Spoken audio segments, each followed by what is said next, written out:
Alle puolet Suomessa liikkuu liikuntasuositusten mukaisesti, ja tämä olympiamenestys on sitten yksi asia myöskin tässä, mikä mietityttää.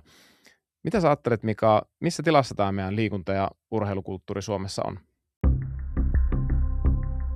Tämä on sun mentareismatka. Mä oon Heikki Huovinen. Tervetuloa mukaan. Mika Poutala, kristillisdemokraattien kansanedustaja, urheiluministeri, nelinkertainen olympiakävijä. Tunnet aika hyvin, mä luulen, mitä Juha Mieto tunsi aikanaan, kun hävisi vuonna 1980 sadasosalla olympiakultaa. Mä uskon, että sulla on samoja fiiliksiä, pystyt samaistumaan hänen kokemuksiin. Olet kuitenkin voittanut myös EM-hopeaa pikaluistelijana, ja sut tunnetaan tämmöisenä liikunnan, hyvinvoinnin ja tämmöisen ihmislähtöisen elämäntavan vakaana kannattajana. Ja tänään me sukelletaan Suomen liikunta- ja urheilukulttuurin tilaan ja ehkä vähän käydään läpi sunkin taustoja, että mistä sun ajattelu kumpuaa. Tervetuloa Mika Mentareis-podcastiin. Yes. Lähdetään vakiokysymyksiin, että miten sä, Mika, pidät sun aivokunnosta huolta? No kyllähän se on totta kai niin kuin riittävä uni ennen kaikkea. Lähdetään siitä liikkeelle. Sitten totta kai niin kuin laadukas ravinto ja riittävä liikunta, vaikka en ole varma, että toteutuuko se riittävä liikunta aina, mutta kyllä mä nyt 2-3 kertaa viikossa pyrin jotain sporttia harrastamaan, että tulee semmoinen jonkunlainen edes rytmi siihen. Joo, että tuossa nykytyössä haastavaa liikunta-aikatauluttaa sinne ohjelmaan. No aikataulu on vaikea joo, ja sitten kun ei oikein haluaisi niin sanotusti perheen aikaa viedä sille liikunnalle, että kun on muutenkin aika pitkiä päiviä välillä, niin mutta onneksi sitten lapset on sen ikäisiä, että pystyy välillä sporttaa yhdessäkin kaikenlaista, että se on kiva. Joo, loistavaa. Huomaatko muuten eroja sillä, että jos sulla on se liikuntapäivä ja versus jos sulla on vaikka viikkokin, että ei ole liikuntaa, niin huomaatko aivokunnossa eroja? No kyllä varmaan tuommoinen viikon jakso jo niin kuin alkaa näkyä sitten tuntuu, mutta ehkä ei yksittäisiä päiviä, koska ei mulla joka päivä muutenkaan ole niin kuin liikuntaa siinä. Mutta kyllä mä varsinkin tykkään siis siitä niin kuin aamusportista, että se on jotenkin itselle kaikkein paras aloitus niin kuin päivää, että saa aamulla tehtyä jonkun pienen liikuntasuorituksen, niin se on kyllä paras. Tuossa just oli olympialaiset, Suomen menestys ei ollut mitään huikeaa, ja sitten taas jos verrataan Pohjoismaihin, varsinkin Norjaan, Norjassa ihan huikea se mitalisaldo, oliko 41 mitalia, mitä sieltä saatiin, ja mä pureuduin vähän syvemmin siihen Norjan liikunta- ja urheilukulttuuriin, mitä siellä tapahtuu, ja sitten mä vertailin sitä Suomeen, ja alle puolet Suomessa liikkuu liikuntasuositusten mukaisesti, ja tämä olympiamenestys on sitten yksi asia myöskin tässä, mikä mietityttää. Mitä sä ajattelet, Mika, missä tilassa tämä meidän liikunta- ja urheilukulttuuri Suomessa on? No, se on niin kuin todella monipuolinen kysymys, että sitä voi niin kuin tarkastella tosi monelta eri alalta. Että jos me katsotaan vaikka alakoulun aloittavia vaikka lapsia, niin itse asiassa meillä on lähestulkoon kaikki harrastaa jonkunlaista liikuntaa ihan niin kuin ohjatusti, mikä on niin kuin tosi huikea juttu. Mutta valitettavasti sitten se myös niin kuin droppaa aika nopeasti. Et sitten kun ollaan yläasteella, niin sitten itse asiassa on jo vähemmistö, ketä harrastaa. Eli tämä on niin kuin tosi haastava juttu. Ja sitten taas kun mennään niin kuin aikuisväestöön, niin sitten tullaan taas siihen, että aika pieni määrä siellä itse asiassa liikkuu riittävän aktiivisesti siitä populaatiosta. Että liikunta ja urheilu, mä itse ajattelen niitä kahtena eri asiana, millä on kuitenkin tosi paljon niin yhtenäisyyttä.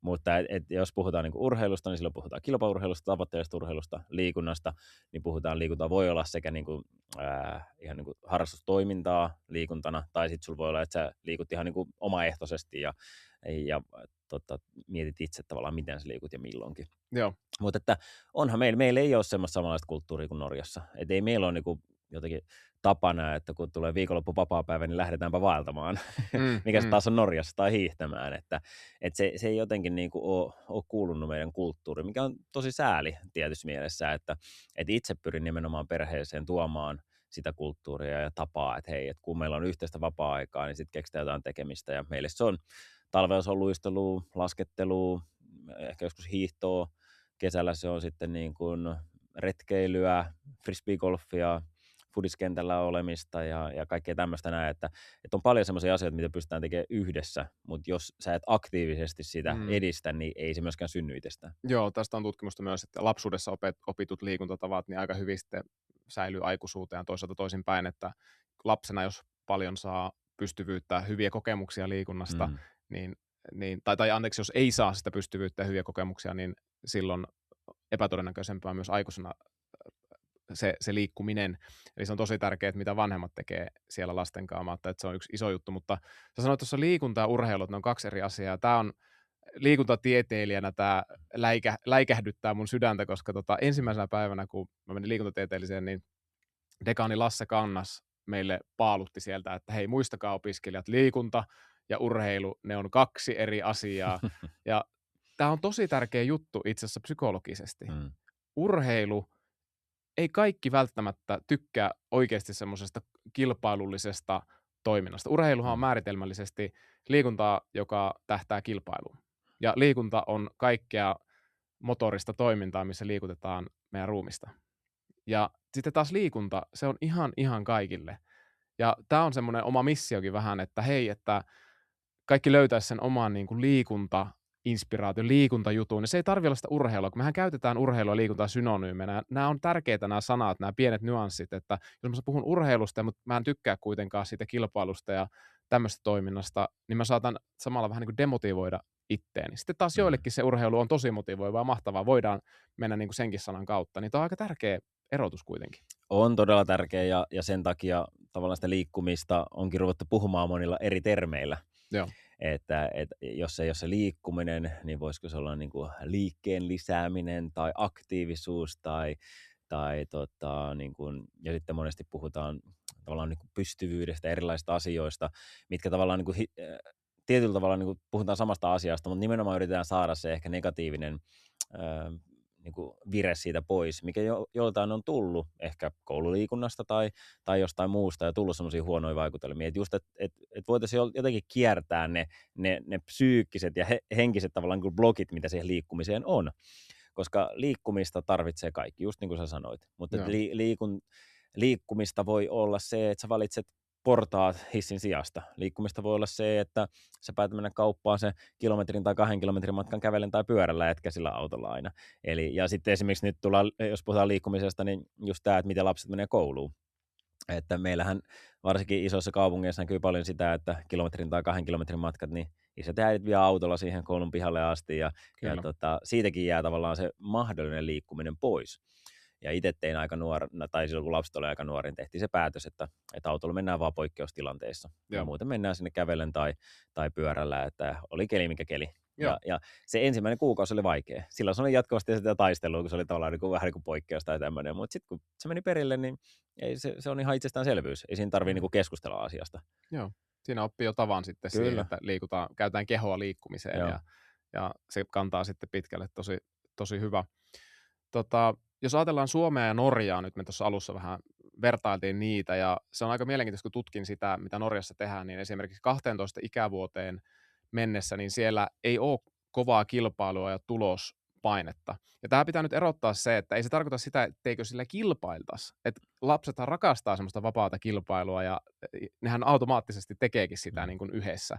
Mutta se, että onko se kilpailu ja tuloshakuisuus vanhempien johtamaa, niin se on se ero siellä, että meillä Suomessa alkaa tosi aikaisin tämä tuloksen tuijottaminen, aika suorituskeskeinenkin liikkuminen, eli oikeastaan nimenomaan se urheilu, että kaikesta liikunnasta pienestä asti aletaan mieltää vähän niin kuin, että se on urheilua, ja tämä väkisinkin niin kuin saa jotkut niistä lapsista luomaan vähän negatiivisemman suhteen siihen liikkumiseen, kun taas Norjassa huomataan se hirvittävän laaja pohja.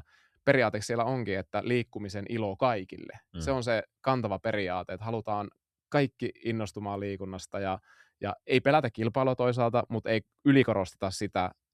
Enemmänkin korostetaan psykologisten perustarpeiden täyttymistä. Lapsilla on hauskaa, niillä on autonomiaa siellä, ne pystyy saamaan onnistumisen kokemuksia.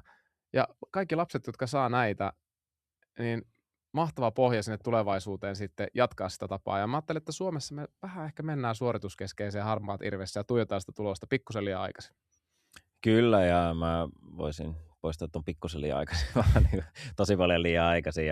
Ja tuossa oli just mahtava esimerkki Frölunda, mikä on niin kuin Ruotsin menestyneen jääkiekkoseura, ja sieltä on tullut älyttömästi NHL-pelaajia sun muita. Ja ne huolestui jossain vaiheessa siitä, että niiden, niin kuin, oliko se A-junnut, ketkä nyt on jo lähellä aikuisikää, niin he oli hyviä jääkiekkoilijoita, mutta ne ei ole hyviä urheilijoita.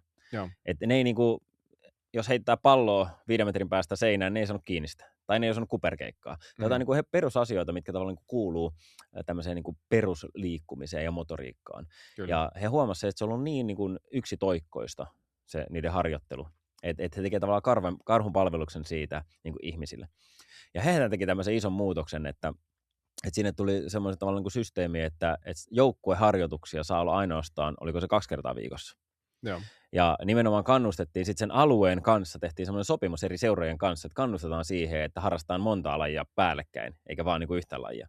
Ja sitten siellä ruvettiin järjestämään tämmöisiä niin kuin avoimia jäitä, että lapset voi niin kuin mennä. Että aikaisemmin aina kaikki halliajat oli varattu niille niin kuin harjoituksille, ei ollut vapaita jäitä, että sinne ei voinut mennä niin kuin pelailemaan ja niin kuin kikkailemaan. Ja panostettiin tähän näin, ja tämä on siis tehty mun mielestä 1,5 vuotta sitten.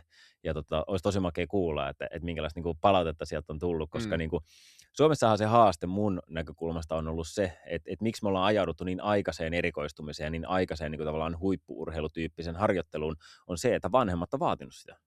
Okei. Et mä näen sitä tosi usein. Siis itse asiassa mun omat lapset harrastaa edelleen siis jalkapalloa.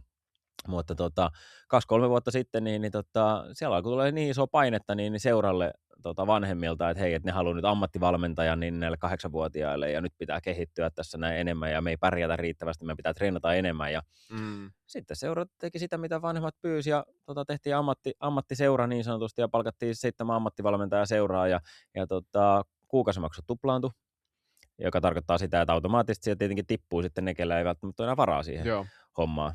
Ja no sitten tuli ammattimaisempaa, mutta en mä ole yhtään varma siitä, että onko se oikeasti niin kuin pitkällä aikavälillä niin kuin hyvä homma. Että kuitenkin niin kuin munkin toinen lapsi oli alle 10-vuotias ja toinen oli vähän yli 10-vuotias siinä vaiheessa. Et on tämä niin kuin mun mielestä, se on vähän surullista jo, että niin kuin vanhempien jotenkin semmoinen niin kuin intohimo ja halu saada lapsista niin kuin huippu-urheilijoita ajaa siihen, että se ei ole enää niin kuin yhteiskunnallisesti fiksuja päätöksiä tehdä sen suhteen, että kaikki liikkuisi mahdollisimman paljon, niin mahdollisimman pitkään. Joo. Tässä tulee 2 urheilijaesimerkkiä mieleen. Toi tuore Alyssa Liu tuolta Jenkeistä, joka voitti siis taitoluistelun olympiakultaa nyt tuossa Milano Cortinan olympialaisissa. Ja Andre Agassi on toinen. Ja Alyssa Liulla on huikea tarina 16-vuotiaana. Lopetti taitoluistelun. Ja tämmöisen oikeastaan niin kuin loppuun palaamisen takia, ja 2,5 vuotta oli sitten luistelematta, teki kaikkea, mitä normaalinuoret tekee, ja sitten hän totesi, että hänelle se taitoluistelu oli vähän niin kuin koko elämä, ja sitä oli puskettu myös ulkoapäin aika paljon, ja hän ei saanut oikein päättää mistä asioista, kaikki päätettiin hänen puolestaan, jopa syöminen, ja se 2,5 vuotta hän sai vähän niin kuin olla niin kuin ellun kanat siinä, ja hän totesi jossain kohtaa, että mä haluan lisätä luistelun mun elämään. Ja tässä on radikaali ero siihen, että luistelu oli koko elämä. Ja nyt jos meillä on koko ajan aikuiset lasten kanssa tekemisissä näin, että se urheilu on se koko elämä, eikä niin, että lisätään se urheilu lisäämään arvoa sen ihmisen elämään. Me ollaan aika isossa vaikeuksissa, ja musta me mennään aika pohjimmaiseen ihmiskäsitykseen, mitä me ajatellaan, mikä ihminen on, mihin me pystytään, ja mikä luo meillä lopulta parasta kestävää menestystä oikeasti. Ja Andre Agassi on sitten, joka Alussa Liun tarinat tietää, että hän voitti jo sitten olympiakultaa tällä metodilla, että hän oli tekemättä 2,5 vuotta aika herkässä ajassa niin kuin ikävaiheessa, että 16-vuotiaasta eteenpäin pystyt vielä oppimaan taitoja tosi paljon, ja hän tavallaan hassasi tosi tärkeitä harjoitusvuosia siinä.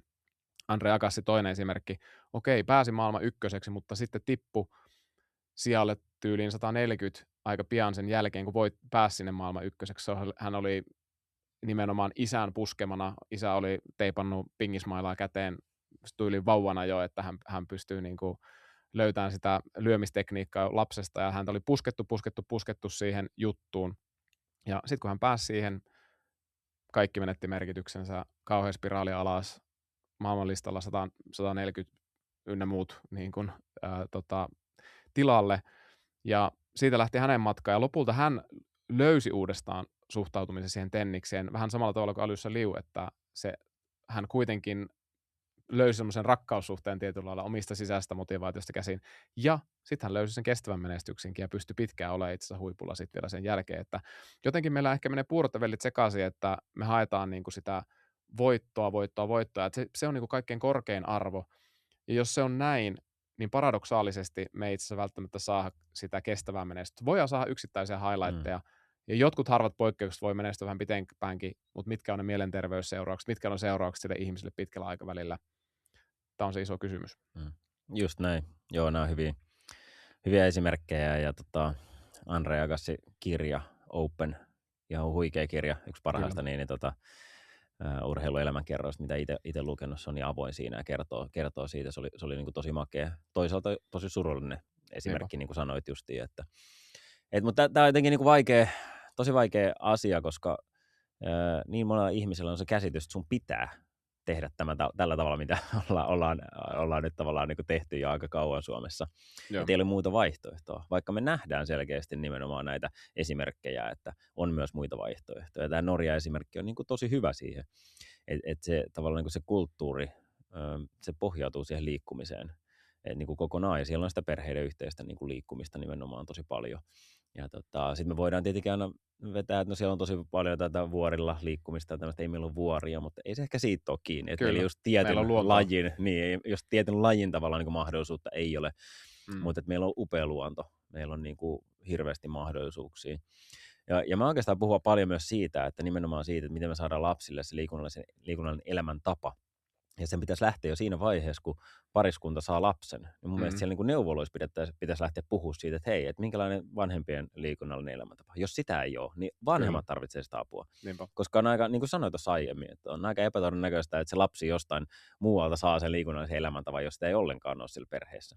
Kyllä. Eli me tarvittaisiin semmoista niin kuin apua siihen. Ja sitten kun me päästään tästä pari sukupolvea eteenpäin, niin ehkä se onkin heittämällä kaikilla vanhemmilla jo valmiiksi se liikunnallinen elämäntapa, ja sitten sitä ei tarvitse niin samalla tavalla enää auttaa. Joo, ja ehkä se ympäröivä kulttuurikin siinä, että jos meidän ympäröivä kulttuuri nostaa kaikkein korkeimmalle jalustalle sen, että sä voitat olympialaisissa, ja sitten meillä on se lapsen saanut pariskunta, joka menee sinne neuvolaan, ja sitten siellä sanotaan, että teidän olisi hyvä liikkua, niin siinä voi tulla sitten tosi vahva vastustus, kun mä halua olla se urheilija. Toi urheilu ei ole niin kuin mun, ja siinä tulee ristiriita, ja tämmöinen niin kuin tosi ymmärrettävä, aito psykologisiin tarpeisiin perustuva ristiriita, että tässä niin kuin pakotetaan viedä autonomiaa ja sitten yritetään niin kuin keinotekoisesti saada hyvää elämää ihmisille, kun se tulee itse asiassa just toistepäin, että haetaan ne niin kuin, miten oikeasti ihminen saa ne psykologiset perustarpeet täyttyyn ja mistä se hyvä elämä muodostuu ja sen hyvän elämän pohjalle saadaan sitten se kestävä menestys myös rakennettua. Kyllä, just näin. Ja se kulttuuri siinä just, että mitä me puhutaan, mitä me arvostetaan, tämä on ihan hirveän tärkeä nyt tässä ja tämä Norjan malli taas, että se urheilun ilo kaikille, että en mä kuule ehkä semmoista eetosta Suomessa niin tarpeeksi. Joo, se on just näin. Että kyllähän meidän pitää saada jokinlainen niin kuin kokonainen tavallaan ajattelun muutos tässä aikaiseksi. Ja sitten niin kuin itse tavallaan poliitikkona niin kuin pähkäilee, että miten tämä niin kuin tapahtuu, koska pakottamalla ei hirveän usein tule hyvää tulosta. Ja sitten taas niin kuin poliitikon työkalut on vähän niin kuin lakia säädökset, että se on niin kuin vaikea asia. Ja itse mitä pyrin tekemään tietenkin, niin käyn tosi paljon tapahtumissa, mitkä kannustaa liikkumaan, ja tavallaan sitä kautta pyrin antaa heille sitä kredibiliteettiä ja tietenkin puhun siitä ja pyrin itse liikkumaan aktiivisesti ja tuomaan sitä niin kuin esille someen ja vähän silläkin ajatuksella, että jos mä niin kuin kerkeen liikkua suht niin kuin tiukan aikataulun takia, niin ei hirveän monella ihmisellä voi olla se selityksenä, että en mä kerkeen liikkua. Että se oli itse asiassa mun niin kuin, suurin syy, minkä takia mä lähdin esimerkiksi erikoisjoukkoihin mukaan. Et mä halusin nimenomaan niin kuin näyttää sen, että hei, että vaikka sulla on vaativa työ, vaikka se vie aikaa, niin sulla pitää olla niin iso prioriteetti liikunnalla, että sä pidät itsestäsi hyvää huolta.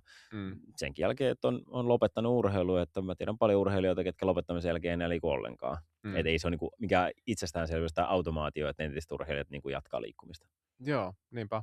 Ja sielläkin sitten, että mitkä ne syyt siihen liikkumiseen on, että itselläkin kun urheiluura loppui, niin sitten piti alkaa miettiä ne pohjimmaiset syyt ja kaikilla on omat ja hyvä antaa kaikille tilaa ja hyvä, että some on siinä toisaalta hyvä, että siellä pystyy erilaisia esimerkkejä näkemään ja aikuiset vanhemmat liikkuu lastensa kanssa eri tavoin ja just se liikunta on erinäköistä, eri muotoista ja niin edelleen, että se ei ole pelkästään sitä urheilua ja sitä toivoisi niin kuin enemmänkin tosiaan tosiaan sitä liikunnan korostamista. Ja me ollaan itse huomattu, ja mä oon itse huomannut, että tämä aivokuntoajatus on semmoinen aika neutraali käsite, mistä monenlaiset ihmiset saa kiinni, että ei pelkästään ne niin sanotut urheilijat, semmoiset suoritus- ja tuloskeskeiset, vaan myös sellaiset ihmiset, jotka tykkäisi vaan voida hyvin ja että olisi energiaa ja olisi hyvä elämä.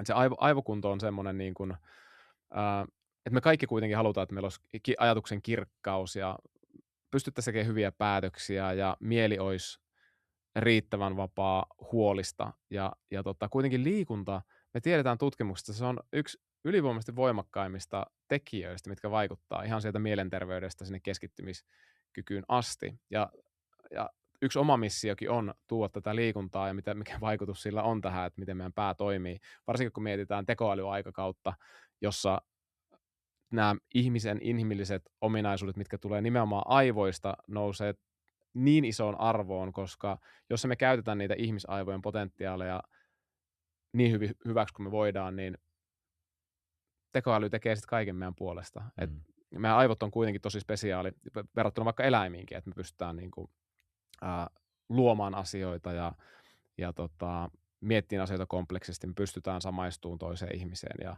pystytään inspiroimaan toisia ihmisiä. Ja jotenkin tämä liikunta on yksi elementti siinä, että meidän aivot pysyisi kunnossa ja me pystyttäisiin olemaan tässä modernissa kaoottisessa maailmassa niin tasapainossa kuin me vaan voitaisiin olla. Aamen. Ei mulla ole tuohon lisättävää. Joo. Mä olin tuossa eilen Jyväskylän kaupungintalolla, keskusteltiin siellä Hippos-hankkeen tiimoilta, eli Hippos on tämmöinen iso urheilun liikunnan hanke, jossa rakennetaan siis ei pelkästään seiniä, mutta paljon niitäkin, siis uutta monitoimiareenaa tulee, palloiluhalleja, yleisurheilutiloa, voimistelutiloa ja kaikenlaista. Ja niin Pohjoismaiden isoin tämmöinen liikuntarakentamisen hanke tällä hetkellä, loistava juttu Jyväskylälle, liikunta- ja urheilukulttuurille. Ja siellä oli tämmöinen TKI-strategiaryhmä kokoontui ja siellä keskusteltiin, että miten me voitaisiin auttaa toisiamme, hyötyä toisistamme ja saada niin kuin tämän hipposmomentumin kautta niin kaikki mahdolliset hyödyt irti, koska paljon rahaa virtaa ja seiniä tulee ja osaajia ja kaikkea muuta, niin kokoonnuttiin erilaisista ympäristöistä ihmisiä siihen ja kun ollaan kaupungin talolla ja ollaan vähän hienommin niin sanotusti pukeuduttukin, sullakin on nyt puku päällä, oot kansanedustaja ja sitten kun mä oon tuolta liikuntataustasta, niin tietyllä lailla mä ajattelen, että se ilmapiiri on niin kuin mielenkiintoinen, jos mä niin kuin vertaan siihen liikuntataustaseen ilmapiiriin, että esimerkiksi jos mä tekisin siinä pienen taukojumpan vaikka, niin se voisi olla vähän semmoinen, että katsotaan, että hei, mitäs toi nyt tekee. Okei, mä kyllä nousin seisomaan ja mä huomasin, että muutama muukin nousi, mä tein pieniä venytyksiä välillä, mutta mulle tuli vähän semmoinen, jopa siitä seisomisesta, tuli vähän semmoinen fiilis, että onko tämä ihan korrektia, kun tässä on nyt tämä kaupunginhallituksen huone ja siellä on kaupungin johtaja on ja Mauri Pekkarinen on siellä ja johtajia eri instituutioista siinä paikalla. Ja tuli jopa vähän semmoinen, että onko tämä nyt ihan oikein, että mä vähän venyttelen ja nousen seisomaan, mutta mä ajattelin, että eikö kyllä mä nousen, koska mä tiedän, että tämä on myös tosi hyväksi mulle ihan sen hetken aivokunnolle. Mä nousen ylös, syke vähän nousee, vireystila vähän nousee, se oli pitkä kokous 2 tuntia, siinä voi alkaa vireystila laskea, mun aivokunto laskea, mä nousin, tein sen, mutta mä väitän, että mä en ole varmasti ainut, josta tuntuu vähän oudolta, vaikka tehdään vähän pientä liikettä erilaisissa kokouksissa, puhumattakaan jos mennään tämmöisiin institutionaalisiin eduskuntaan, kaupungintaloihin ja niin edelleen, ja mä väitän, että tämä on itse asiassa aika iso este sille, että siitä liikunnasta tulisi vielä isompi elämäntapa kaikille meille. Mitä ajattelet? Joo, mä tunnistan tosi hyvin, koska mulla on itselläkin samoja fiiliksiä, varsinkin nyt kun mä tulin ministeriksi ja tuntuu, että vielä enemmän kaikkia kokouksia sun muita ja sitten mä oon nimenomaan ottanut tavaksi kanssa se, että varsinkin jos on yli tunnin kokouksia, niin sitten mä jossain vaiheessa otan pienen jalottelubreikin ja vähän venyttelen sun muuta. Niin kyllä mä muistan ensimmäinen kokous, mitä esimerkiksi pääministeri Petteri Orpo johti ja sitten mä nousin siinä pystyyn. Se katsoi mua tosi pitkään sillä, että haluatko puheenvuoro vai mikä juttu tää on? Että se ei heti niinku käsittänyt, että ei se ole normaalia tavallaan niinku tuolla ympyröissä. Ja sitten jos puhutaan ihan niinku täysistunnosta esimerkiksi, niin täysistunnossa et saa edes nousta. että nouseminen tarkoittaa, että sä haet puheenvuoroa. Okei, joo. Että jos sä haluat nousta, niin tavallaan niin sun pitää mennä käytännössä, niin kuin, no okei, salin ihan takaosassa sä ehkä voisit seistä, mutta käytännössä sun pitäisi mennä salista ulos niin kuin, ja sinne tavallaan tekemään se, että se ei edes käytännössä niin kuin sääntöjen mukaan niin kuin onnistu siellä. Joo. Ja sitä siellä välillä voi olla niin kuin siis ihan tuntikausia, 6 tunnin kokouksia ja kaikkia tämmöisiä. Toki harva siellä istuu koko ajan, että kyllähän siellä sitten käydään, että sä voit käydä ulkopuolella ja kaikki asiat ei kosketa sua ja sä voit olla ja tulla ja mennä tälleen näin, mutta se ei ole kyllä semmoisessa niin kuin normaali käytännössä tuolla. Se on niin kuin silleen hyvä ja sitten tuolla liikuntapuolella tietenkin se on vähän normaalimpaa, kun meillä on omia kokouksia. Meillä on yksi virkamies, ketä on tässä tosi mahtava esimerkki. Ja hänen rohkaisemana mäkin olen just enemmän niin kuin ruvennut tekemään sitä, että otetaan niitä. Ja välillä on ollut kävelypalavereita, kun tiedät, sopiva palaveri tullut, missä ei tarvitse mitään tietokoneita sun muita, niin on otettu kävelypalavereja siinä lähellä. Et pyrkii nimenomaan tuomaan siihen niin kuin käytäntöön ja siihen niin kuin arkirutiineihin niitä pieniä liikunnan elementtejä. Joo. Toinen esimerkki siinä, että kun mä tulin ekaa kertaa ministeriöön, mulle esiteltiin se koko tila, niin mä vaan kuljin tietysti perässä. Sitten mentiin hissillä paikasta kerroksesta toiseen ja näytettiin tiloja ja en mä miettinyt sitä. Joo. Seuraavan viikon ajan, kun mä olin töissä, niin aina hissillä vaan paikasta toiseen, eikä mitään niin kuin ajatusta siitä. Joo. Sitten tuli toinen vaan ministeri, Sitten tuli Mari-Leena Talvitie ja tuli kerran samaan aikaan mun kanssa sisään. Sitten se oli silleen, että hän on semmoinen tapa, että hän ei käytä koskaan hissiä. Joo. Niin mitä veikkaat, että jääkö mä odottaa hissiä siinä vaiheessa? Urheiluministeri siihen jää odottaa hissiä ja tavallaan kulttuuriministeri lähtee sitten kävelemään portaita. Joo. En ole sen kerran jälkeen käyttänyt kertaakaan hissiä niin ministeriössä. Joo. Se on niinku tosi pienistä asioista kiinni ja joku kun rohkaisee siihen ja kannustaa siihen, näyttää esimerkkiä. Kyllä. Ja musta tuntuu, no tämä on ihan tosi subjektiivinen käsitys, musta tuntuu, että se on niinku lisääntynyt, koska mä oon puhunut siitä myös tosi paljon. Et kun mä puhun koko meidän henkilökunnalle, niin mä aina puhun siitä, että onpa hienoa nähdä teitä portaissa ja moikataan portaissa. Aina tavallaan kun korostan sitä, että portaissa törmätään ja voi vetää hihasta kiinni portaissa kun nähdään ja aina tavallaan kun tuon sitä esille, niin musta tuntuu, että siellä on aika kova ruuhka välillä. Että hissiyhtiöt ei ehkä tykkää tästä näin, mutta se on saanut kyllä niinku hyvää vastaanottoa, mutta sitä pitää niinku boostata, et ei se tule automaattisesti. Kyllä, just näin. Ja meillä on tosi pinttyneitä tapoja, että meillähän on ihan hulluja käytänteitä myös, jotka ei ole yhtään välttämättä hyödyllisiä meidän just tälle aivokunnalle, hyvinvoinnille, mikä ikinä onkaan, että me vaan ollaan totuttu tekemään tietyllä lailla ja tietyt normit, ja kun me ollaan niin hypersosiaalisia ja halutaan toimia sen yhteisön odotusten mukaisesti, lähtökohtaisesti. Kyllä.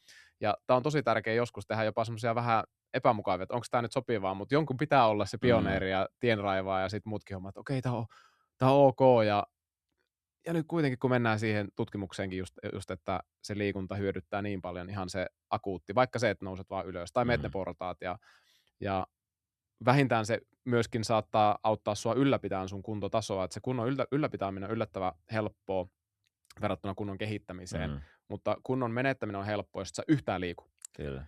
Eli se, että jos sä meet vaikka portaat, se on pieni impulssi sinne sun keuhkoille, sydämelle, ihan sinne jalkoihin asti lihaksistoon, että okei, nyt ei olekaan aika vielä niin kuin reguloida alas näitä toimintoja, koska näitä tarvitaan, vaikka se onkin pieni. Ja jos niitä tulee vähän siinä päivän mittaan, niin se on semmoista signaalia, että pidetäänpäs nämä systeemit tässä yllä, ja pysyy aineenvaihdunta yllä, just se vireystila pysyy yllä.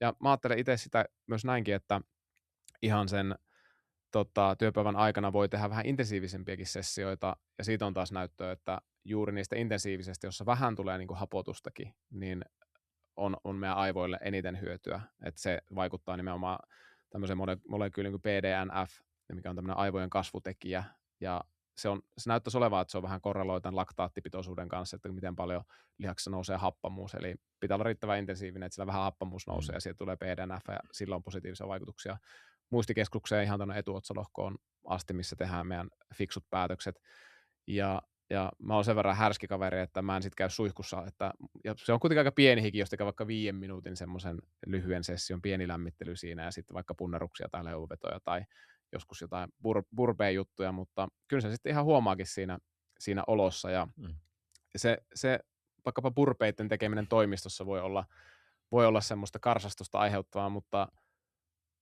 se on todella hyvä teko, yhtä lailla kuin on myös päiväunet. Ja tämäkin voi olla sitten, jos mennään vaikka eduskuntaan. Entä onko päiväunet vaikka semmoinen, mikä olisi sopivaa eduskunnassa ottaa jossain nurkassa?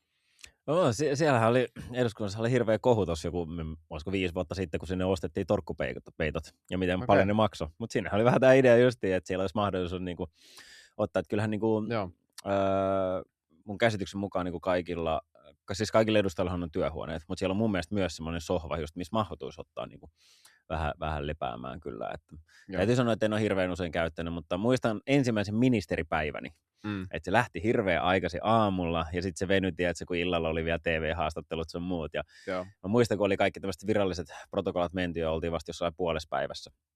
Ja mä olin jotenkin niin kuin fyysisesti ja psyykkisesti niin puhki, että mä tulin ekaa kertaa niin kuin siihen omaan uuteen toimistohuoneeseen. Ja mä olin vaan silleen, että onko se ok, että menette vähäksi aikaa pois, että mä otan pienet tirsat. Ja sitten mikä oli siistiä, niin oli silleen, että hei, no mutta meillä on tuolla semmoinen ihan torkkuhuone.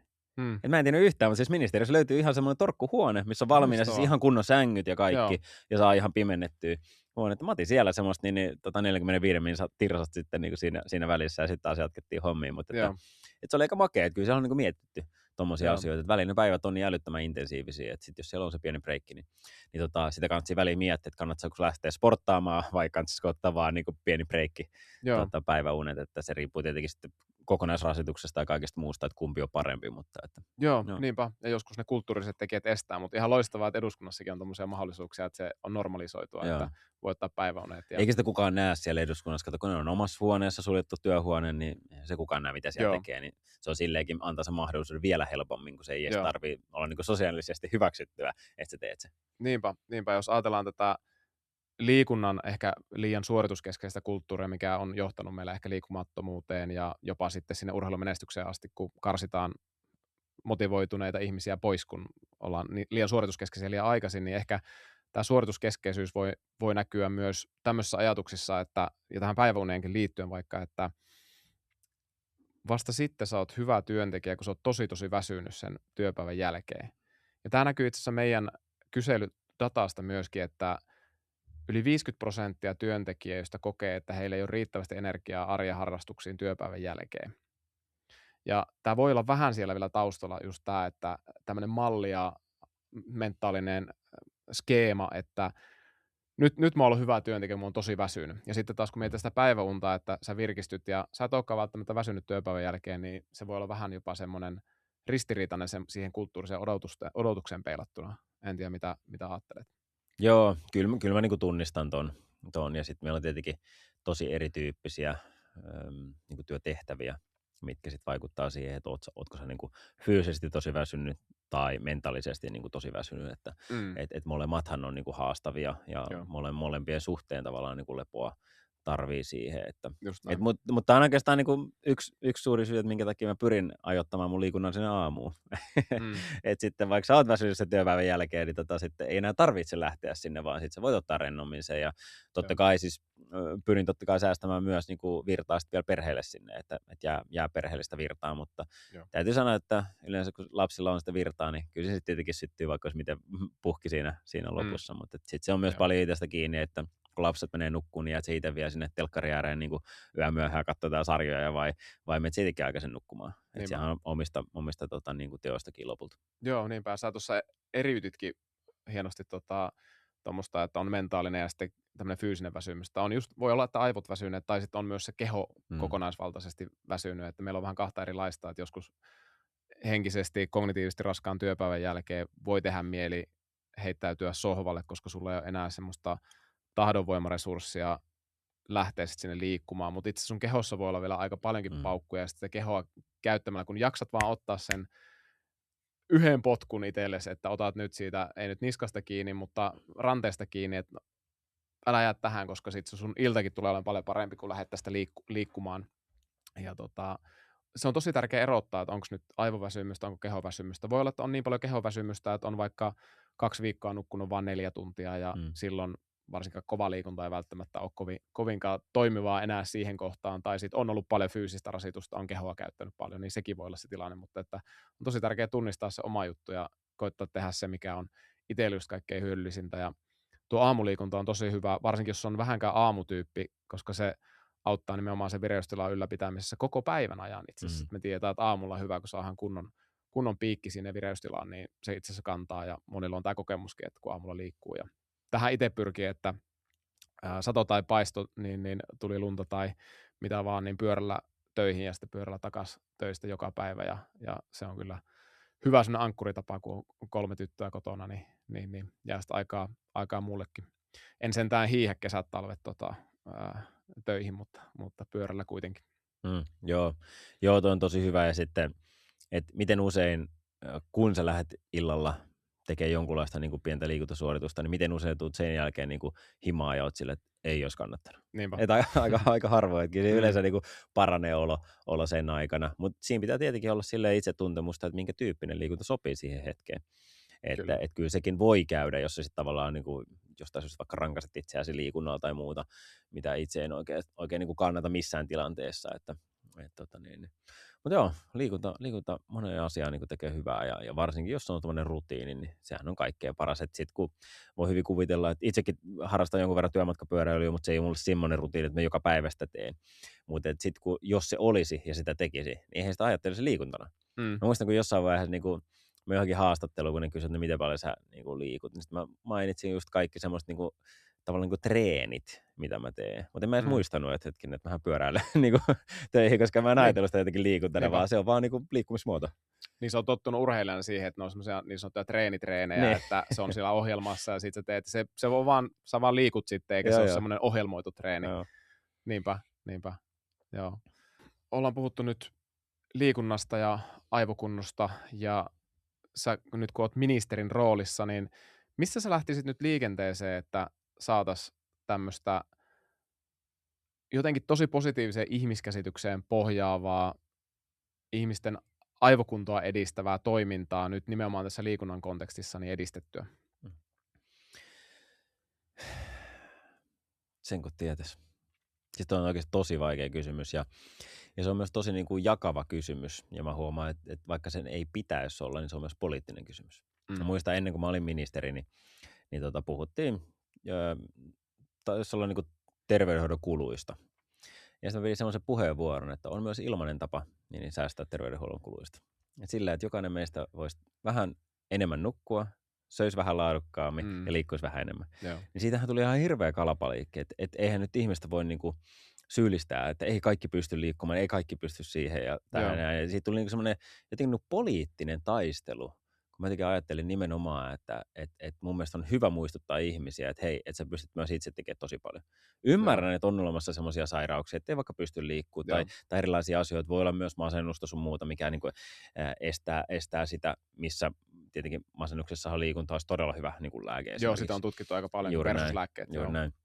Niin, mutta se oli niin kuin tosi jännä, että sitten keskustelusta tuli niin kuin tosi poliittinen, vaikka mä ajattelin, että ei tässä ole niin kuin mitään poliittista. Että se on neutraalia tavallaan tietoon pohjautuvaa. Niin. Mutta kun politiikassa on se ongelma, että jos sä näet jossain asiassa poliittisen kulman, niin sitä halutaan hyödyntää.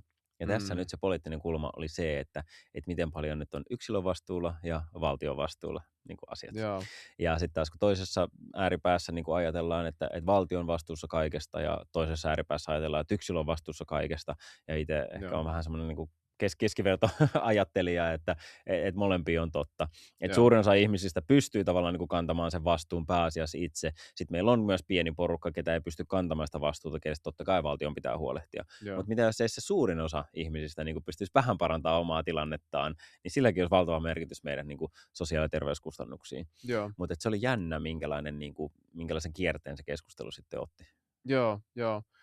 Ja mä ehkä menen tässäkin niin kuin siihen ihmiskäsitykseen justiin, ja mä ehkä ymmärrän sen, että miksi siitä kimpaannutaan, ja siinä tullaan taas tähän, että nyt kaikki on vaan numeroita, ihmiset on numeroita, ja nyt vaan haetaan niitä olympiavoittajia ja suorittajia, ja se voi niin kuin assosioitua siihen.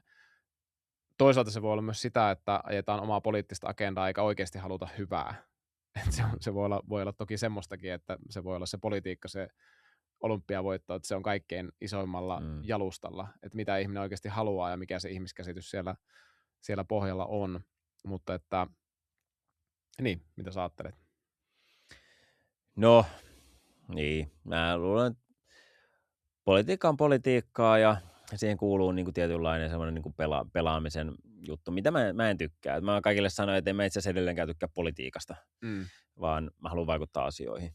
Mulle se on niin kuin tärkeää, että mä pystyn vaikuttaa asioihin ja pystyn tavallaan tuomaan sitä omaa ajattelua ja arvomaailmaa niin kuin päätöksentekoon. Se on mulle niin kuin merkityksellistä. Sitten tavallaan niin kuin se politiikka, niin se on vähän semmoinen niin kuin pakkopaha siinä niin kuin sivussa. Ja mä jotenkin ajattelen, että olisi tosi hienoa, että että me voitaisiin niin kuin yhteisymmärryksessä niin kuin ainakin joitain asioita niin kuin ilman poliittisia silmälaseja niin kuin käydä läpi.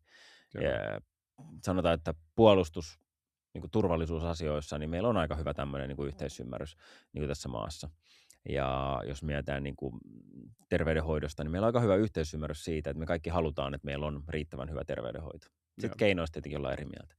Mutta sitten on jotenkin jännää, että sitten esimerkiksi tämmöinen niin kuin liikunta, niin se herättää tosi paljon niin kuin tunteita. Ja se tulee varmaan nimenomaan jostain sieltä, että meillä on ollut liian suorituskeskeistä.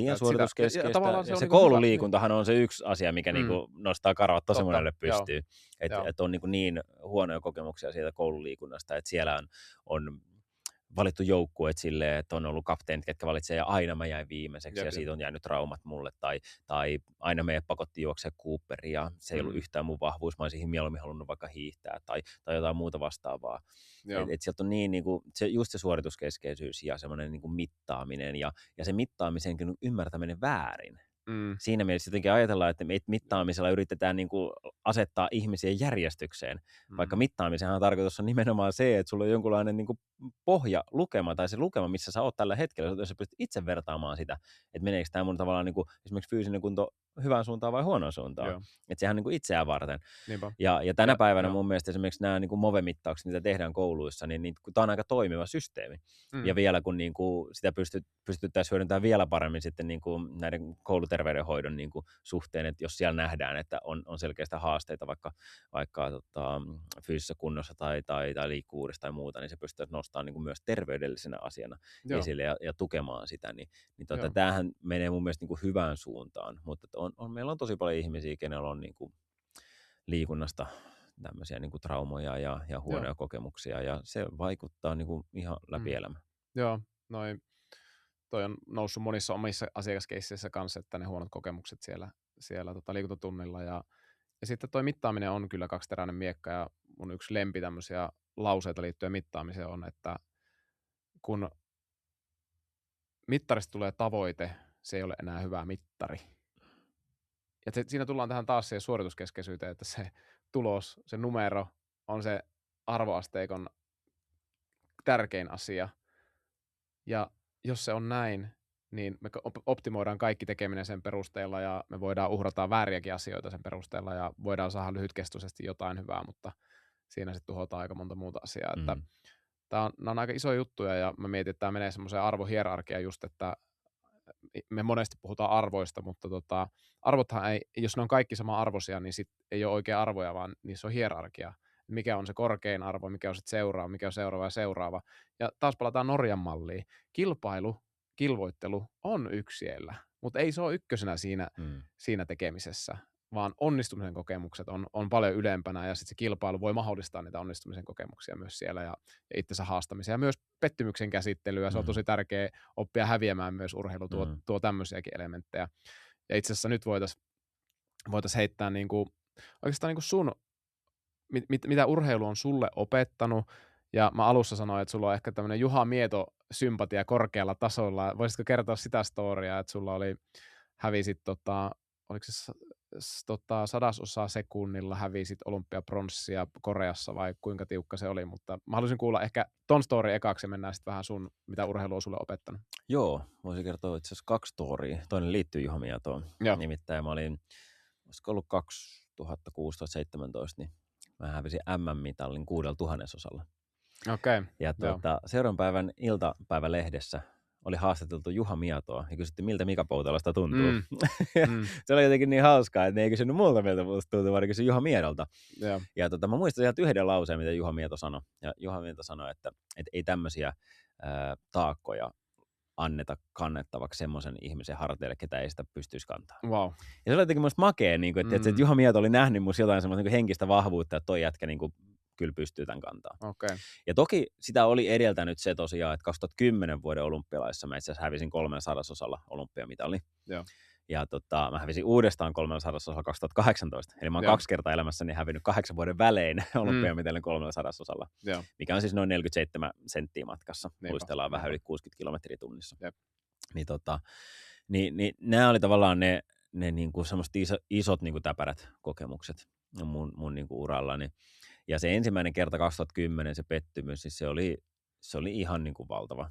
Ja se iso ongelma oli se, että tavallaan se mun identiteetti oli niin täysin virittynyt siihen, että että miten hyvin mä pärjään nyt näissä olympialaisissa määrittelee, miten arvokas ihminen mä oon käytännössä, Joo. tai miten hyvä urheilija mä oon vähintään. Ja sitten kun tavallaan niin mulla tuli virhe, ja sehän oli vielä semmoinen, että 500 metrin luisteltiin silloin 2 kertaa, ja mä voitin sen ekan luistelu. Ja tokas luistelusta tein virheen, mikä tiputti mut mitalleilta. Ja itse asiassa mä olin noiden olympialaisten vielä nopein luistelija. Niin kuin se mun ekan luistelun voittoaika oli koko olympialaisten nopein. Jep. Ja silti tavallaan tippui pois mitalleilta, ja totta kai se tuntui epäoikeudenmukaiselta ja kaikkea, vaikka mentiin siis täysin sääntöjen mukaisesti. Mutta kuitenkin niin se oli tosi kova kolaus itselle, ja varsinkin se, että sit se tavallaan se identiteetti romuttui siinä samalla, kun tuli se epäonnistuminen ja pettymys. Ja sitten tavallaan se identiteetin niin kuin kasaaminen ja rakentaminen, niin se oli se niin kuin pitkä prosessi. Ja varmaan vuosi, että kun mä niin kuin joka ikinen päivä miettii, että miksi tässä piti käydä näin. Se oli tosi iso juttu. Joo, että sullakin siellä sun arvohierarkiassa oli tosi korkealla, jopa ylimpänä oli se voittaminen. Se oli päässyt niin kuin siis jotenkin, jostain syystä se oli päässyt tavallaan niin kuin menemään sinne. Et mä oon niin kuin, kun mulla on niin kuin kristillinen vakaumus ja mulla on aina ollut semmoinen tosi vahva tavallaan niin kuin tunne, että mä oon arvokas just semmoisena, kun mä oon, jokainen ihminen on niin kuin arvostettu ja sille väliä tavallaan niin kuin niillä teoilla, että se ei tavallaan niin kuin merkkaa siihen, mutta se oli päässyt niin kuin jotenkin lipsumaan väärään suuntaan sitten ennen niitä olympialaisia. Se oli se isoin ongelma. Sitten taas 2018, kun tuli niin kuin vähintään yhtä iso pettymys, mä olin ehkä vielä isompia uhrauksia tehnyt sitä varten. Me asuttiin 3 edellistä vuotta osittain niin kuin Kanadassa koko perheen kanssa. Mulla oli silloin 2 lasta ja vaimo. Nykyään on 3 lasta ja vaimo edelleen. Ja yksi vaimo. ja asuttiin tosiaan Kanadassa ja mä olin tehnyt enemmän uhrauksia kuin koskaan aikaisemmin. Ja silti tavallaan tuli se pettymys. Niin se tuntui ihan valtavalta se pettymys, mutta ei se pettymyksen käsittely ollut yhtään samanlainen, kun se identiteetti oli tavallaan niin vahva ja selvä. Ja tietenkin saman tien tuli semmoinen fiilis, että okei, että tämä niin tuntuu maailman kurjimmalta, mutta ei tämä mun elämää mitenkään pilaa. Että elämä jatkuu. Että mulla on itse asiassa elämä tosi hyvin tällä hetkellä. Että monesti kun me tullaan semmoiseen tilanteeseen, missä meillä on niin sanotusti paljon pelissä, niin meidän ajatusmaailma menee helposti siihen, nyt jos tämä ei onnistu, mun elämä on pilalla. Että ihan niin kuin, että me ollaan tällä tasolla elämässä, jos mä en onnistu, niin se tippuu tälle tasolle, jos mä onnistun, se nousee tälle tasolle. Kun todellisuudessa, jos sä et onnistu, niin se pysyy sillä tasolla. Et ei sulla on pelkästään käytännössä niin kuin voitettavaa. Se tuo lisää sulle, niin kuin tämä Alyssa Liu-ajatus, se valitsin luistelun, että se tuo lisää mun elämään. Ei niin, että se on mun koko elämä. Mutta tämä niin kuin jotenkin meidän niin kuin mieli pyrkii huijaamaan meitä siihen, että nyt tässä on niin kuin kaikki pelissä. Että sun elämä tuhoutuu, jos tämä ei onnistu, vaikka se on niin kuin tosi harvoin todellisuus.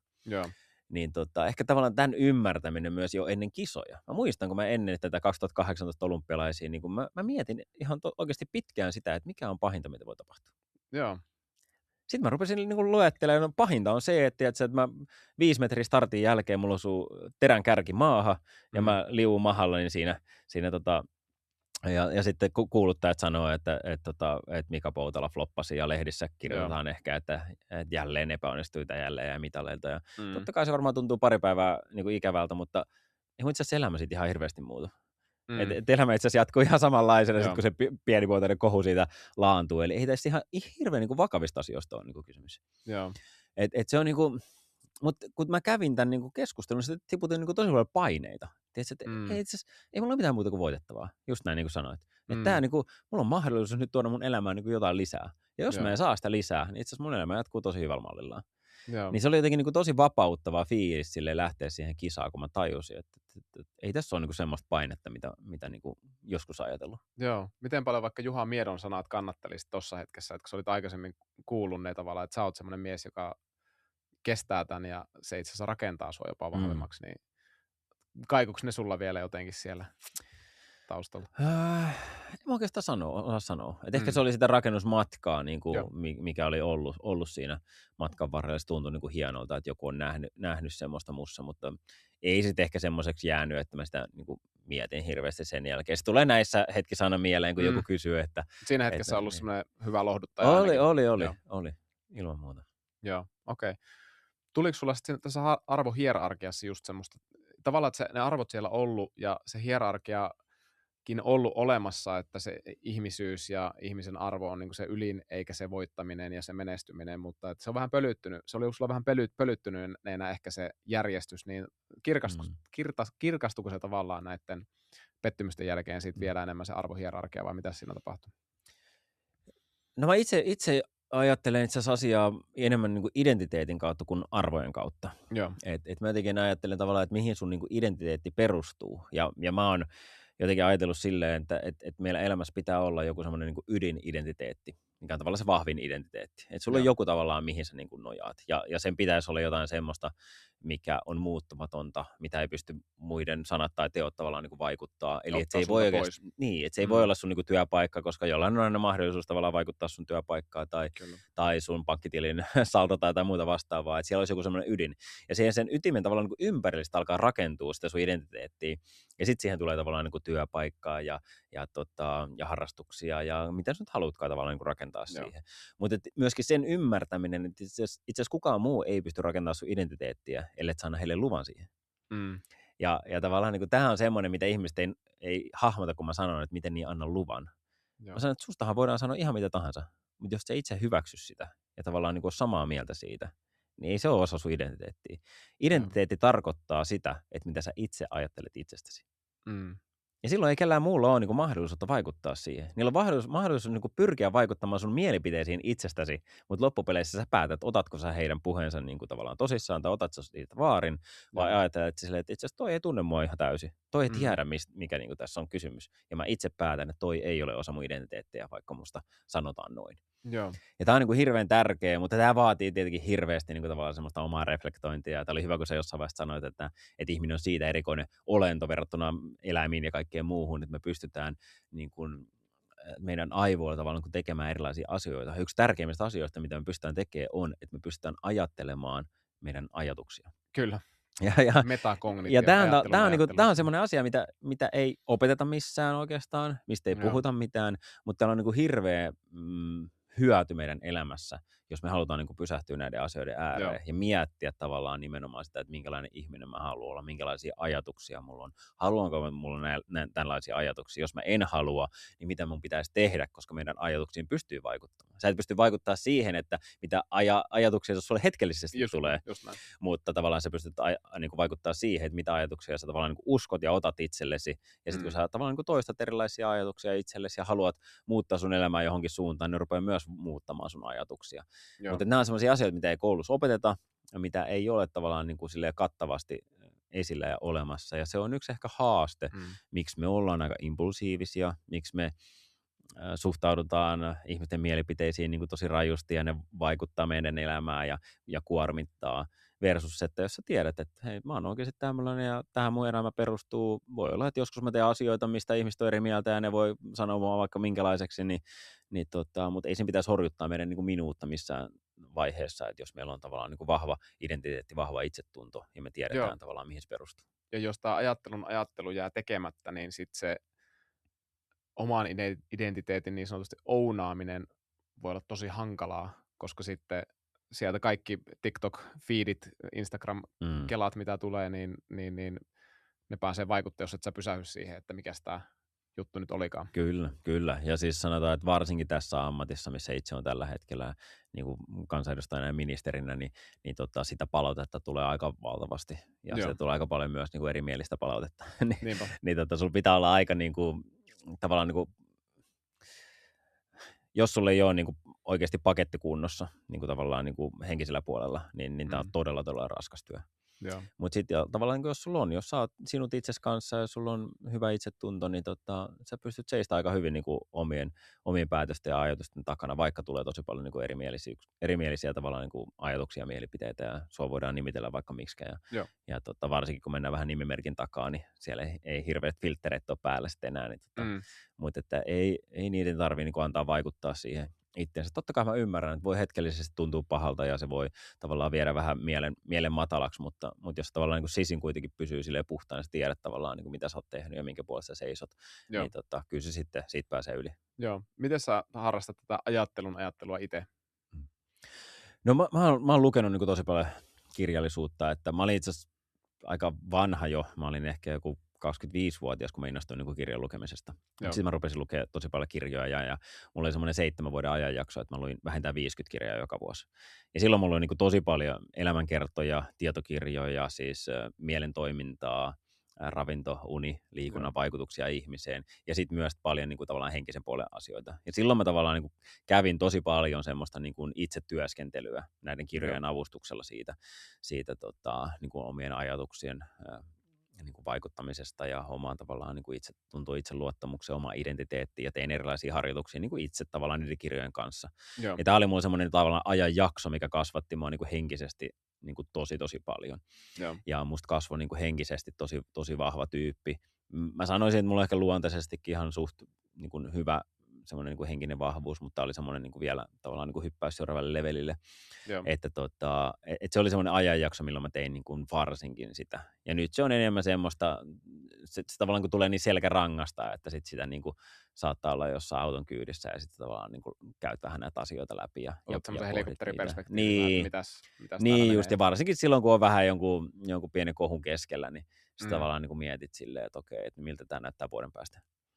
Sitten sä aika usein, no todennäköisesti kukaan ei muista vuoden päästä tätä näin, että kohui tulee ja menee. Ja, mutta siinä hetkessä se voi tuntua niin kuin tosi pahalta. Ja jos et sä pääs siitä hetkestä niin kuin millään tavalla ulos, niin se on itse tosi kuormittavaa.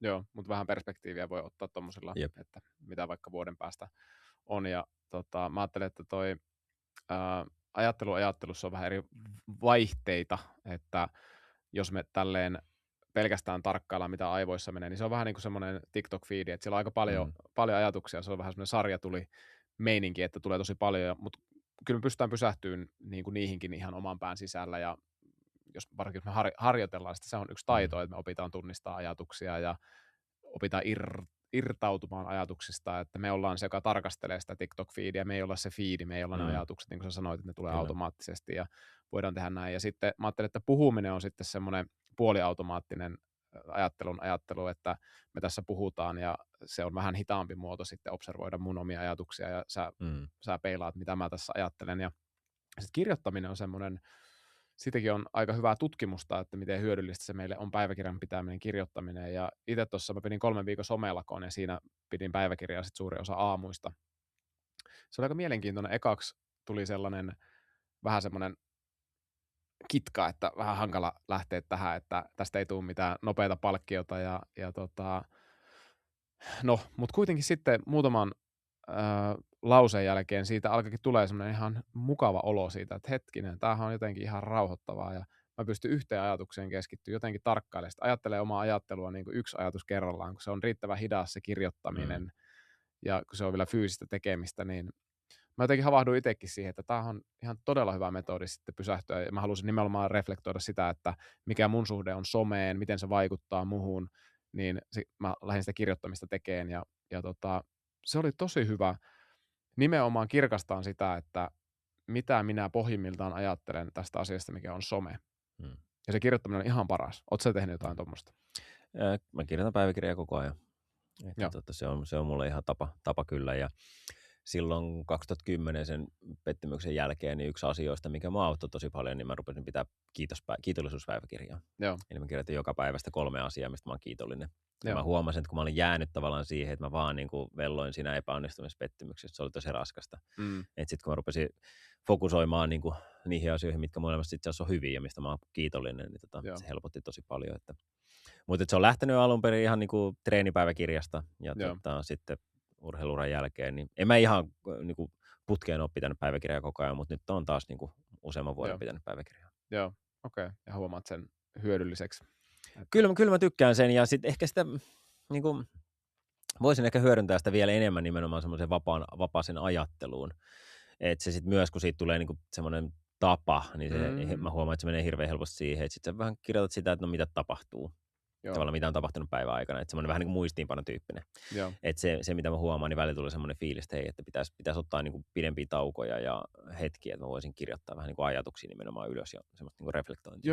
Joo. Ja sitten näkee, että mitä mieltä niistä on, kun ne tulee sen paperille. Ja tämä on nimenomaan itse asiassa aika hyvä metodi, että okei, on vähän semmoista niin kuin tietoista ohjaamista, joku kiitollisuuspäiväkirja, se on semmoinen, niin kuin, se on hyvä metodi, siitä on paljon näyttöä, että se vaikuttaa positiivisesti moneen asiaan, mutta sitten on just tämä vapaa-ajatuksen virta, että antaa tulla sieltä ja niillä se molemmissa on se oma hyötynsä, että tämä on vähän semmoinen niin kuin strukturoidumpi se toinen kiitollisuuspäiväkirja, nyt mulla on joku tehtävä, mitä mä yritän saavuttaa, ja siinä on vähän semmoinen suorituselementti, se ei välttämättä suorittamista, mutta siinä on vähän suorituselementti, kun taas sitten kun ihan vapaasti kirjoittaa, niin siinä on se täysautonomia, ja siitä voi tulla semmoista vielä laajempaa luovaa ajatteluymmärrystä. Mä ajattelen näin, ja asiakkaillakin on hyviä kokemuksia nimenomaan tästä, ja on sitten jotain näyttöäkin just tämmöinen vapaa, tämmöinen aamusivut on myös semmoinen yksi niin kuin metodi tähän, että nimenomaan heti kun heräät, niin heti kaikki niin kuin ajatukset paperille, tämä on yksi tapa tehdä. Mulla itsellä oli niin, että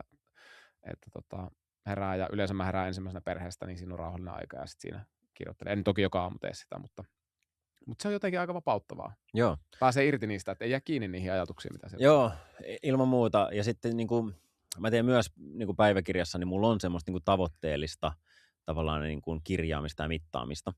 Et mä oon semmoinen luonteeltani aika tavoitteellinen ja päämäärätietoinen ja tavallaan niin kuin, jos mä haluan mun elämästä jonkunlaista, niin mä tiedostan sen, että mun pitää tavallaan niin kuin mitata erilaisia asioita ja että mä teen niitä oikeasti. Niin mulla on ihan semmoinen, että mulla on tavallaan, niin mä kirjoitan joka päivä tavallaan sen, niin kuin, tällä hetkellä mä kirjoitan yhden niin kuin asian, mistä mä oon kiitollinen, mikä oli siisti juttu. Sitten, onko mä tänään treenannut, ja mitä lajia tavallaan mulla on siellä aina, että sitten mulla tulee niin kuin kuukausi tavallaan raportit siitä, että okay, miten paljon mä oon tehnyt juoksuja, pyöräilyä ja punttia esimerkiksi tälleen näin, koska mä haluan tavoitella tiettyä tasoa. Ja sitten jos mä näen, että hei, tämä kuukausi itse asiassa mennyt plörinäksi, mä tiedän, että tähän pitää panostaa seuraavaksi. Sitten mulla on siellä... Pysyt rehellisenä itsellesi. Jep. Ja ei se ole kellekään muulle, siis se on nimenomaan itselleni. Sitten mulla on siellä, että lueks mä joka päivä jotain muuta kuin työkirjallisuutta. Mulla on semmoinen. Sitten mulla on tavallaan, mä pyrin lukemaan joka päivä Raamattua, mä mittaan sitä. Sitten mulla on, että kerkeäs mä nähdä perhettä. Eli koska välillä on niin kuin tosi pitkiä päiviä, välillä mä oon matkapäiviä, niin mä haluan niin kuin tarkkailla sitä, että kuinka monta päivää mulla tulee kuukaudessa, milloin mä en niin kuin näe ollenkaan perhettä. Eli että joko mä lähden aamulla niin aikaisin, että kukaan ei herännyt ja mä tuun liian myöhään, tai että mä oon oikeasti reissus vaikka pari päivää. Mutta mä mittaan sitä, jolloin se on mulle tärkeää, että mä näen mun perhettä niin kuin riittävästi. Jos mä huomaan, että nyt on ollut liian tiukka, niin sitten mä pystyn tekemään taas niin kuin vaikuttavia. Ja sitten mulla on vielä kolmanneksi, tai ei varmaan kolmanneksi, mutta seuraavaksi on vielä mä mittaan mun niin kuin ravintoa.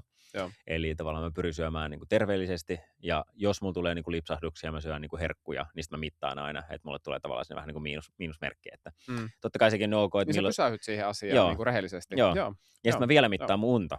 Eli mulla on semmoinen tavallaan, niin kuin mä mittaan aina, tai siis, että tällä hetkellä mä siis mittaan vain ja ainoastaan unen pituutta. Mutta mulla tulee semmoinen tavallaan, niin kuin, mä piirrän semmoista graafia, mistä näkyy hyvin, että missä kohtaa mulla menee se pääasia unta. Ja semmoinen keskiarvo mä näen siitä. Ja sitten kun siellä tulee aina semmoisia heittoja, että välillä tulee, että on vaan 6 tuntia tai 5 tuntia, niin mä yleensä tiedän, että silloin mulla on aikainen lähtö ollut vaikka lentokentälle. Muuten mä pysyn aika hyvin siinä, niin kuin sanotaan, niin kuin 7-8,5 tunnin välissä. Niin kuin se on keskiarvollisesti. Keskiarvollisesti varmaan joku 7,40 ehkä. Mutta kuitenkin niin kuin mä haluan, ja kun mä näen, se mulla on yksi aukea, missä nämä kaikki on niin kuin kuukaudessa. Sä näet sun elämän niin se auttaa mua niin kuin ihan älyttömästi niin kuin elämään enemmän semmoista elämää, kuin mä haluan elää. Tietoisesti. Ja joku voi ajatella tätä niin kuin tosi ahdistavana. Että onpa ahdistavaa, että pitää mitata kaikkea. Ja mä taas ajattelen, että se vapauttaa mua. Koska mun ei tarvitse niin kuin miettiä niitä, kun se on niin helppo. Että tavallaan niin kuin siitä on tullut luontoista, mutta että me ollaan tosi erilaisia. Kyllä. Mutta mä jotenkin niin kuin ajattelen niin, että ei musta vahingostuu semmoinen ihminen, mikä mä haluan olla. Vaan se vaatii jotain niin kuin aktiivista toimintaa. Kyllä. Ja mulle itse asiassa mä oon tätä nyt tehnyt vasta semmoinen 3 kuukautta, mutta tää on tullut niin kuin tosi kivalta ja sopivalta. Niin, tietoinen elämä. Tietoinen elämä ja aktiivisesti tavallaan niin kuin asetan semmoisia tavoitteita, minkälaista elämää mä haluan elää. Joo, niinpä. Ja jotenkin mä kuulen tuossa semmoista, että siinä on niin paljon asioita, mitä sä haluat sun elämässä on. Ja tosiaan se voi olla jollekin sinne ahdistavaa, että ei tästä tulee hirveätä suorittamista, mun pitää tehdä nämä kaikki. Mutta se on just keino pitää itsellesi tilivelvollisena ja nähdä se ja olla rehellinen. Ja se voi kuitenkin toikin kääntyä, että jos sulla olisi tosi ankara suhtautuminen itteesi, mitä mä kuulen, että sulle ei ehkä ole. Ei, mä oon aika armollinen. Joo, että sitten, että jos se pohjimmainen käsitys itsestäsi on kuitenkin se, että siinä on joku armollisuus, ja tähän liittyy nyt tämmöinen lause, mikä on mulla yksi tärkeimpiä valmennuksessa. Carl Rogers on sanonut, että kun ihminen hyväksyy itsensä sellaisena kuin se on tässä hetkessä, hän vapautuu muutokseen. Ja että sä niin kuin rehellisesti katot itseäsi, mitä sä oot tehnyt, mitä ja kuka sä oot tässä hetkessä, missä sä oot vähän jäänyt vajaaksi, mikä on mennyt hyvin, niin tuomitsematta, että tämmöinen on se tilanne, mutta jos sä jäät siihen katkeruuteen, että vaikka tähän niin kuin pettymykseen, mitä sä hävisit muutaman hienon tilaisuuden tai mitalin, niin sä et vapaudu semmoisen positiivisen muutokseen, vaan sä jäät jumiin johonkin juttuun. Ja se, että sä katot sen kaiken, mitä on, kaikki häviöt, voitot tuomitsematta, ja sit sä oot vapaa siitä niin kuin meneen eteenpäin. Jep. Ja kaikilla on hyvä kohdata tätä jollain lailla. Kaikille on tarpeen niin kuin kirjoittaa kaikkea ylös, mutta kohdata se, että missä mä oon tuomitsematta rehellisesti, ehkä jutella jonkunkaan, ehkä kirjoittaa, ja mihin mä nyt haluan mennä. Kaikki pystyy jotenkin kuitenkin johonkin vaikuttaa. Kyllä. Joo. Loppuu jotain vielä. Me ollaan keskusteltu monenlaisista, sukellettiin vähän syvälle sunkin elämää. Liikunnasta aloitettiin, liikuntakulttuurin tilasta, mutta mitä sä haluaisit vielä kuulijoille lopuksi sanoa? No varmaan tämä vika-aihe, mihin me nyt jäätiin, että et kannattaa pysähtyä sen oman elämän äärelle. Että onko se tyytyväinen siihen, missä olet tällä hetkellä. Todennäköisesti jokaisella meistä on jotain asioita, missä me haluttaisiin vähän tehdä eri lailla asioita. Niin et hyväksy se, että asiat ei muutu ilman, että sä aktiivisesti teet asialle jotain. Et se ei riitä, että sä haluat olla jonkunlainen, vaan sitten pitää tehdä niinku suunnitelmia ja pläänejä tavallaan, että miten siitä edetään. Ja mä jotenkin arvostan ihan älyttömästi sellaisia ihmisiä, ketkä niin kuin on valmiita järjestelmällisesti menemään siihen suuntaan, mihin menee. Ja se yleensä näkyy semmoisena niin kuin itsevarmuutena ja semmoisena niin kuin, positiivisena niin kuin fiiliksenä. Ja mennään eteenpäin. Niin, ja jos sulla on semmoinen tunne, että toi kuulostaa niin kuin tosi ahdistavalta, niin ehkä se on niin kuin, ensimmäinen tehtävä lähtee miettimään, minkä mikä takia. ahdistaa. Niin, just, mikä tässä niin kuin ahdistaa. Että, ajattelu taas. Niin, juuri näin. Että onko tavallaan siellä niin kuin lapsuudessa, nuoruudessa jotain tämän tyyppisiä niin kuin kaltoinkohteluja tai joku tämmöinen on niin kuin pakotettu ja sä oot joutunut tekemään vaikka jotain, mikä ei tuntunut hyvältä tai jotain muuta. Että mistä se on niin kuin lähtee liikkeelle se ahdistus ja että voiko sitä tavallaan niin kuin tunnetta muuttaa. Että mitä jos sä niin kuin asettaisitkin jonkun semmoisen tavoitteen ja semmoisen mittarin, mikä toisi sulle niin kuin tosi paljon hyvää fiilistä. Ja sä asettaisit sen vaikka aluksi niin matalalle, että se on niin kuin tosi helppo saavuttaa. Ja sä saisit semmoisen niin kuin nautinnon siitä, että sä joka päivä tsekkaat se boksin sieltä ja sit sä näet, että sulla alkaa muodostua semmoinen niin kuin juttu siitä ja sulla tulee hyvä fiilis, kun sä huomaat, että hei, mä menen itse asiassa pikkuhiljaa siihen suuntaan, mihin mä haluan mennä. Tämä on aina itsensä. Muistaa antaa aina palkinnon. Kaikesta pienestäkin edistymisestä niin pikkupalkinto. Se on todella iso vaikutus. Se on henkinen hauiskääntö, ja kun niitä tulee tarpeeksi, niin se onkin aika iso se hauis. Kyllä. Ja sitten kun sä tarpeeksi pitkään tavallaan niin kuin teet sitä sun sarjaa ja sun tulee se pitkä striikki, niin sitten se on aika vaikea myöskin lopettaa sitä, mikä on niin positiivinen asia. Että sitten tulee tapa ja käytäntö ja sitten sitä ei tarvitse enää ajatellakaan vähän päästä. Niinpä.